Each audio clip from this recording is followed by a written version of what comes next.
Dove si va? Eccoci qua. Dove siamo oggi? Oggi siamo a Pescantina in Val Policella e cosa faremo? Oggi faremo una bellissima passeggiata sulla Zaia lungo il fiume Adige. Seguiteci. Pescantina, una suggestiva cittadina che si estende sul fiume Adige.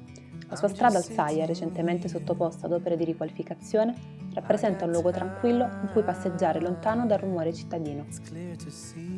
Gli 8 km in acciottolato e ghiaia si snodano lungo il fiume Adige, partendo da piazza San Rocco di Pescantina e seguendo la strada verso ovest, tra luoghi un tempo dedicati all'attività legate alla pesca e al commercio. Oggi la strada è al servizio di amanti delle passeggiate a piedi, a cavallo o in bicicletta.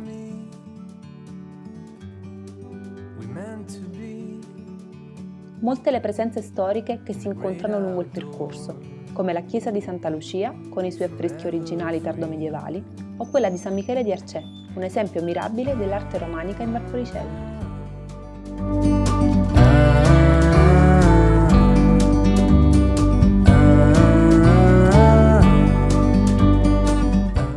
Un acquedotto romano, testimonianza dell'antico passato di questi luoghi, un tempo parte di una delle civiltà più imponenti della storia. Take a step back to see the truth around you. From a distance you can tell.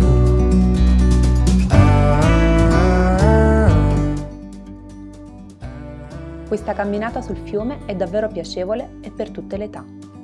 Passeggiando sulla Zaia, le orecchie sentiranno il suono dell'acqua e gli occhi osserveranno le tracce della storia. In the great outdoors.